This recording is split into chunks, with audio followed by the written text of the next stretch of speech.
بعد رسول اللہ صلی اللہ علیہ وسلم بگڑ گیا تھا تو یہ تعلیمات رسول اللہ صلی اللہ علیہ وسلم کی توہین ہے۔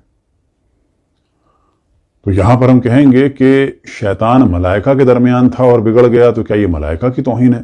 خداوند تبارک و تعالیٰ کی عظمت کے جلوے دیکھ رہا تھا، کائنات کو دیکھ رہا تھا اور پھر بھی بگڑ گیا، کیا یہ اللہ کی توہین ہے؟ قابیل حضرت آدم اور حضرت حوا اور حضرت حابیل کے درمیان، یعنی 3 عظیم ہستیوں کے درمیان یہ چوتھا فرد بگڑ گیا تو کیا یہ حضرت آدم اور حضرت حوا اور حضرت حابیل کی توہین ہے؟ انبیاء کی اولاد بگڑ گئیں جیسے کہ حضرت نوح علیہ السلام کی، تو کیا یہ حضرت نوح کی توہین ہے؟ ان کی بیویاں بگڑ گئیں جیسے کہ حضرت لوط اور حضرت نوح کی، تو کیا یہ حضرت لوط اور حضرت نوح کی توہین ہے؟ پھر ہم دیکھتے ہیں رسول اللہ صلی اللہ علیہ وسلم کی زوجہ پر تہمت لگانے والے سفر میں اپنے لوگ تھے، تو کیا یہ رسول اللہ صلی اللہ علیہ وسلم کی توہین ہے کہ ان کی تعلیمات کا خود اپنی زندگی میں اپنے ساتھ اثر نہیں ہوا؟ تو یہ ایک بالکل ہی بے وقوفی کی بات ہے کہ اگر کسی کے عمل کو بیان کیا جائے بعد رسول اللہ صلی اللہ علیہ وسلم تو کہا جاتا ہے کہ یہ رسول اللہ صلی اللہ علیہ وسلم کی توہین ہو گئی۔ آج ہم گفتگو کر رہے ہیں عبید اللہ ابن جہش کے بارے میں۔ اب یہ کون ہیں؟ یہ وہ فرد ہیں کہ جنہیں رسول اللہ صلی اللہ علیہ وسلم نے حبشہ بھیجا ہے اور وہاں جا کر یہ عیسائی ہو گئے، یعنی رسول اللہ صلی اللہ علیہ وسلم کی زندگی میں گمراہ ہو گئے۔ اب یہ تھے کون؟ تو ہم بتاتے چلیں کہ یہ رسول اللہ صلی اللہ علیہ وسلم کی زوجہ زینب بنت جہش کے بھائی تھے، اور رسول اللہ صلی اللہ علیہ وسلم کی دوسری ایک زوجہ جناب ام حبیبہ کے پہلے شوہر تھے، اور پھر رشتے کے اعتبار سے ان کی پھوپھی یعنی رسول اللہ صلی اللہ علیہ وسلم مولا امیر المومنین کی پھوپھی امیمہ بنت عبد المطلب کے بیٹے تھے۔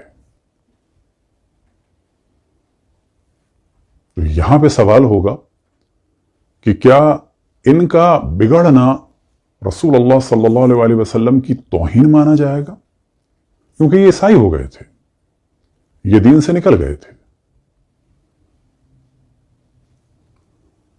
اب یہاں پر بتاتے چلیں کہ یہ بھائی تھے حضرت زینب بنت جہش کے، تو اس اعتبار سے کیونکہ وہ ام المومنین تھی، مومنین کی ماں، تو پھر یہ ہوئے مومنین کے ماموں۔ کیونکہ معاویہ کے بارے میں ہم دیکھتے ہیں کہ زبردستی ایک لقب دیا گیا ہے خال المؤمنین۔ اب اگر جناب حضرت ام حبیبہ کے بھائی ہونے کے ناطے معاویہ کو مومنین کا ماموں کہا جا سکتا ہے یعنی خال المؤمنین، تو پھر بڑے کمال کی بات ہے کہ ان ماموں نے دوسرے ایک ماموں کو مار دیا ہمارے یعنی حضرت محمد ابن ابو بکر کو، اور گدھے کی کھال میں جلوا دیا۔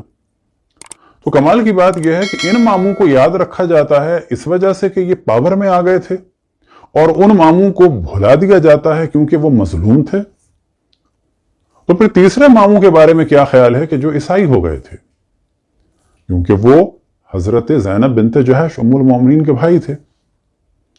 تو پتہ چلا کہ یہ ماموں کا جو ڈرامہ ہے یہ صرف ایک حاکم وقت کو کہ جس نے مولا امیر المومنین سے جنگ کی اور 70,000 سے 1,00,000 کے قریب لوگ مارے گئے، اور پھر بعد میں امام حسن علیہ السلام کے لیے مشکلات ایجاد کی، یہاں تک کہ سیز فائر ہوا اور صلح ہوئی، اور اس کے بعد بھی مارے جا رہے تھے اصحاب اور انصار مولا امیر المؤمنین کے، اور ان پر لعنتوں کا سلسلہ شروع ہوا، اور جب وہ لعنتیں رکنے کا مرحلہ آیا تو جس نے وہ لعنتوں کے سلسلے کو اور گالیوں کے سلسلے کو اور تبرے کے سلسلے کو روکا، ان کے لیے اس کارنامے کو فضیلت کے طور پر بیان کیا جاتا ہے، اور وہ تھے عمر ابن عبدالعزیز۔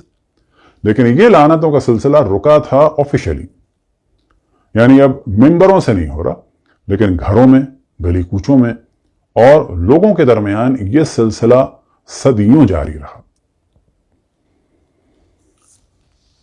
اب یہاں پر ہم گفتگو کر رہے ہیں عبید اللہ ابن جہش کے بارے میں، اور تدریجاً ان موضوعات کو ڈسکس کرتے چلے جائیں گے۔ آپ کے سامنے کتاب ہے المستدرک علی الصحیحین، جلد نمبر ہے 5 اور صفحہ نمبر ہے 542 اور 543 اور حدیث نمبر ہے 6768۔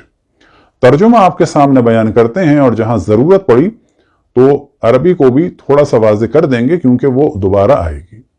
زہری کہتے ہیں رسول اللہ صلی اللہ علیہ وآلہ وسلم نے ام حبیبہ بنت ابی سفیان کے ساتھ نکاح کیا۔ رسول اللہ صلی اللہ علیہ وآلہ وسلم کے عقد میں آنے سے پہلے حضرت ام حبیبہ رضی اللہ عنہا خزیمہ کے شیر عبید اللہ بن جہش الاسدی کے نکاح میں تھی۔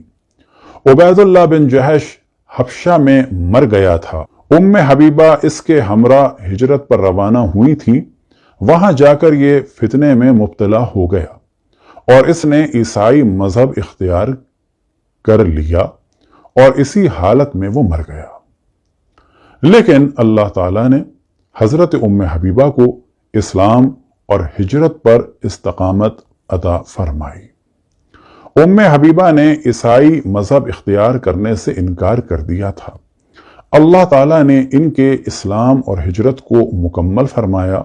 پھر یہ مدینہ منورہ آ گئیں۔ رسول اللہ صلی اللہ علیہ وآلہ وسلم نے ان کو پیغام نکاح بھیجا، بریکٹ میں ہے انہوں نے قبول کر لیا۔ حضرت عثمان بن عفان نے حضور کا ان کے ساتھ نکاح کروا دیا۔ اب یہ زبردستی تقریباً یہاں پر حضرت عثمان بن عفان کی فضیلت کو لایا جا رہا ہے کہ انہوں نے کروا دیا، کیونکہ باپ ان کے موجود تھے، یعنی ابو سفیان۔ اب کیونکہ یہ حضرت عثمان کی پھوپھی ذات بہن تھیں، کون؟ یعنی جناب حضرت ام حبیبہ۔ اب یہاں پر بات واضح رہے کہ معاویہ اور جناب ام حبیبہ باپ میں مشترک تھیں، یعنی دونوں کے دونوں یہ ابو سفیان کی نسل سے تھے، لیکن مائیں دونوں کی الگ تھیں۔ ان کی والدہ کا نام، یعنی حضرت ام حبیبہ کی والدہ کا نام تھا صفیہ، اور معاویہ کی ماں تھی ہندہ۔ اب یہاں پر عربی میں واضح ہے وَتَنَسَّرَ فَمَاتَ وَهُوَ نَصْرَانِيٌّ، کہ وہ عیسائی ہو گئے اور وہ مرے اس عالم میں کہ وہ عیسائی ہی رہے۔ اور پھر اس کے بعد دوبارہ انہی کا ذکر ہے ثُمَّ تَنَسَّرَ زَوْجُهَا، یعنی حضرت ام حبیبہ کے شوہر عیسائی ہو گئے۔ تاریخ طبری جلد نمبر 2 اور حصہ اول اور صفحہ نمبر ہے 360۔ تو یہاں پر بھی یہ موضوع ہے حضرت ام حبیبہ بنت ابی سفیان، یعنی رسول اللہ صلی اللہ علیہ وآلہ وسلم کی ازواج کا ذکر ہو رہا ہے، تو ہیڈنگ ہے حضرت ام حبیبہ بنت ابی سفیان۔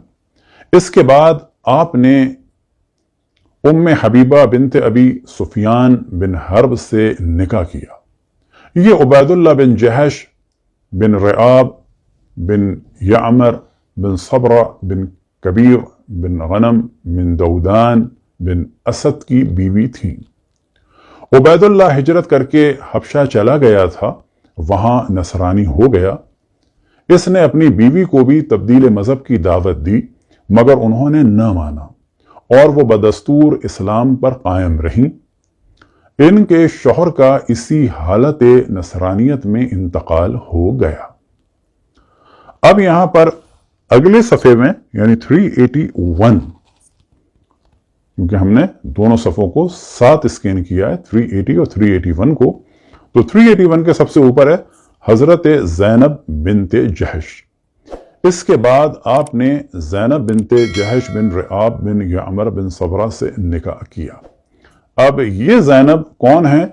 تو واضح ہو رہا ہے عبید اللہ بن جہش کی بہن ہیں، یعنی عبید اللہ بن جہش جو ہے یہ بھی ام المؤمنین زینب بنت جہش کے بھائی ہیں۔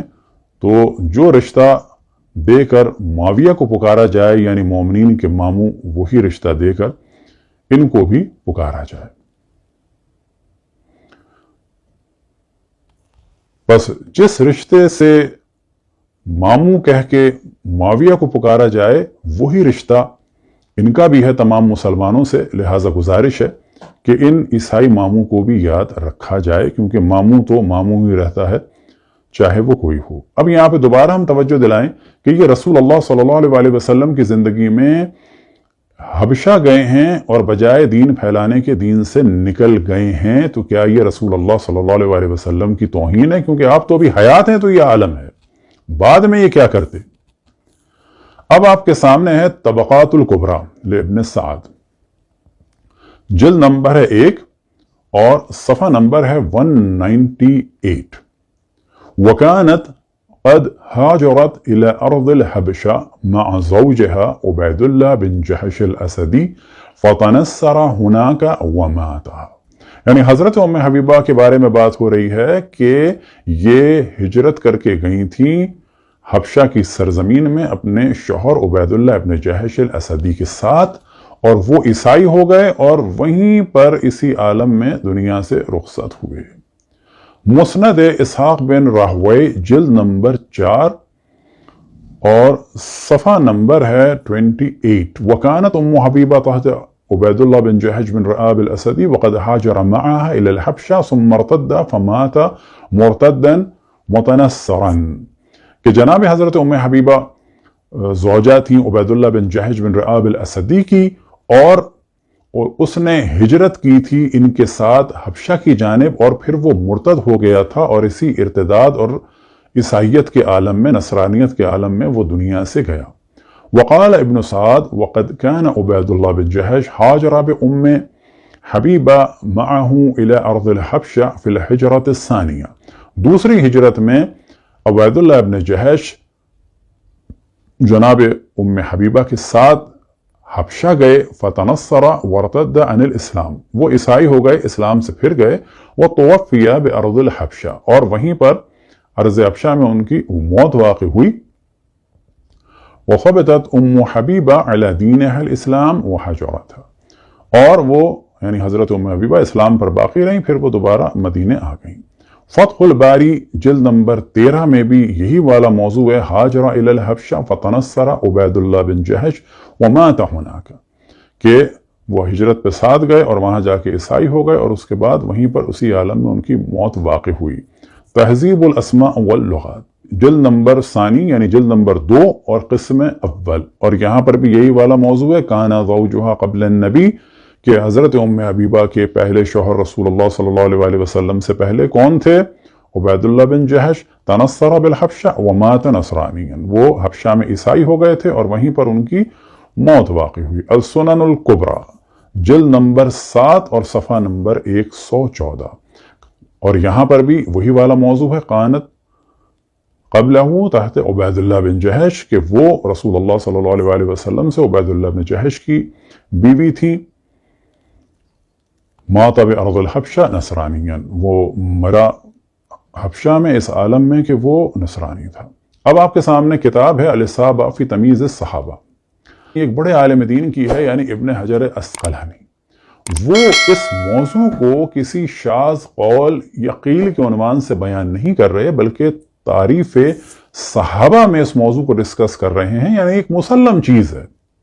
اب یہاں پہ بتاتے چلیں کہ اصحاب کی بہت ساری تعریفیں، ان کو انشاءاللہ کبھی ہم بعد میں ڈسکس کریں گے، اور کوئی بھی تعریف رسول اللہ صلی اللہ علیہ وسلم کے ذریعے سے نقل نہیں ہوئی، بعد میں سب نے یہ تعریفیں کرنے کی کوشش کی ہیں، ڈیفینیشن بیان کی، اور مختلف ڈیفینیشنز بیان ہوئی۔ جو زیادہ مشہور ہے وہ انہی ابن حجر کی ہے، اور یہ بھی بات واضح رہے کہ یہ 9ویں صدی کے ہیں، یعنی اس وقت جو مشہور ترین تعریف چل رہی ہے اصحاب کے بارے میں، وہ نہ تو رسول اللہ صلی اللہ علیہ وسلم سے ہے، نہ خود اصحاب سے ہے، بلکہ وہ 9ویں صدی کے ایک عالم دین ابن حجر عسقلانی کی ہے، جو زیادہ مشہور ہے۔ تو جلد نمبر ہے اول اور صفحہ نمبر ہے 158، فی تعریف الصحابی، من لقى النبی مؤمنا به ومات علی الاسلام، کہ جس نے بھی ملاقات کی رسول اللہ صلی اللہ علیہ وسلم سے اس عالم میں کہ وہ مومن تھا، ومات علی الاسلام، اور اسلام ہی پر مرا۔ اب یہ کہتے ہیں وَخَرَجَ بِقَوْلِنَا مَاتَ عَلَى الْإِسْلَامِ، اور یہ جو ہم نے کہا کہ وہ اسلام ہی پر مرا، تو اس سے وہ لوگ نکل جائیں گے صحابیت سے کہ جو ملے رسول اللہ صلی اللہ علیہ وسلم سے اس عالم میں کہ وہ مومن تھے، ثم ارتد، اس کے بعد وہ مرتد ہو گئے، ومات علی ردتہ، اور اسی ارتداد پر ان کی موت واقع ہو گئی، والعیاذ باللہ۔ وقد وجد من ذلك عدد یسیر، اور اس قسم کے افراد کچھ ہیں کہ جو رسول اللہ صلی اللہ علیہ وسلم کے زمانے میں یا بالآخر بعد میں دین سے نکل گئے۔ اب ان میں سے ایک کون ہے؟ کہ عبید اللہ بن جہش الذی کان زوج ام حبیبہ، ان میں سے ایک ہیں عبید اللہ بن جہش کے جو شوہر تھے ام حبیبہ کے، فإنہ اسلم معہا، وہ مسلمان ہوئے تھے جناب ام حبیبہ کے ساتھ ساتھ، وہاجر الی الحبشہ، اور وہ ہجرت کر گئے تھے حبشہ کی جانب، فتنصر، اور پھر وہ عیسائی ہو گئے، فتنصر ہوا، وہ عیسائی ہو گئے، ومات علی نصرانیتہ، اور وہ اسی عیسائیت پر مر گئے۔ اب یہاں پر ممکن ہے کوئی کہے کہ جی یہ تو اصحاب میں سے نہیں تھا، تو ہم یہاں پہ سوال کریں گے کہ جس وقت یہ دین سے نکلا، آیا اس وقت یہ صحابی کی ڈیفینیشن پہ تھا کہ نہیں تھا؟ اس وقت نکلا تو بعد میں نا۔ ہم بھی یہی کہتے ہیں کہ کچھ لوگ صحابی تھے لیکن بغض مولا امیر المؤمنین کے ذریعے سے فوراً نکل گئے صحابیت کے دائرے سے، بالکل ویسی جیسی یہ نکل گئے۔ لیکن یہاں پر ہم سوال کریں گے کہ رسول اللہ صلی اللہ علیہ وسلم نے ان کو بھیجا، خود رسول اللہ صلی اللہ علیہ وسلم حیات ہیں، تو کوئی اثر نہیں ہوا کیا اس کے اوپر؟ کیا یہ رسول اللہ صلی اللہ علیہ وسلم کی توہین ہے؟ تو بس اصحاب جب رسول اللہ صلی اللہ علیہ وسلم کی زندگی میں نکل سکتے ہیں دین سے اور ان کی زوجہ پر گناہ کی تہمت لگا سکتے ہیں، تو کیا رسول اللہ صلی اللہ علیہ وسلم کے بعد یہ امکان نہیں ہے؟ ایسا کیوں کیا جا رہا ہے اور کہا جا رہا ہے کہ بعد رسول اللہ صلی اللہ علیہ وسلم ایسا جیسے کہ سب کے سب مومن ہو گئے اور سب کے سب جو ہے معصوم ہو گئے؟ یہ کیسے ہو گیا جب رسول اللہ صلی اللہ علیہ وسلم کی زندگی میں محفوظ اور معصوم نہیں ہیں، تو بعد میں کیسے ہو گئے؟ پھر یہ کہ وہاں تو خود اصحاب تھے اور صحابیات تھیں حبشہ میں، کیا انہوں نے ان کو سمجھانے کی کوشش نہیں کی ہوگی؟ لیکن یہ نہیں مانے۔ جب رسول اللہ صلی اللہ علیہ وسلم کی زندگی میں اصحاب کے سمجھانے کے بعد ایک آدمی نہیں سمجھ رہا، تو بعد میں بہت سارے لوگ پاور میں آ گئے اور انہوں نے کسی کی بات نہیں سنی۔ تو یہاں پر ہم بتاتے چلیں کہ یہ سب کچھ ہم ڈسکس کر رہے ہیں صرف اس لیے کہ جب ہمارے خلاف ایک زہر اگلا جاتا ہے، کیونکہ ممکن ہے کوئی تھوڑے دن میں کہے کہ جی یہ اصحاب کی توہین کر رہے ہیں، تو ہمیں بتانا ہوگا کہ اصحاب ہیں کون۔ آپ کے حساب سے ہر وہ آدمی جو اسلام سے نکلے اور اعلان کرے وہ صحابیت سے خارج ہو جاتا ہے، اور ہم رسول اللہ صلی اللہ علیہ وسلم کے حکم کے مطابق ہر اس شخص سے برات کا اظہار کرتے ہیں کہ جو مولا امیر المؤمنین سے خصوصاً اور باقی اہل بیت علیہ السلام سے عموماً بغض کا اظہار کرے، وہ نفاق میں مبتلا ہو کر صحابیت سے نکل جاتا ہے۔ تمام ادیان اور تمام مذاہب کا احترام ہے۔ خداوند تبارک و تعالی سب کو علمی گفتگو کی توفیق عطا فرمائے۔ وصلی اللہ علی محمد وآلہ الطاہرین۔ اللہ اکبر، کہو اللہ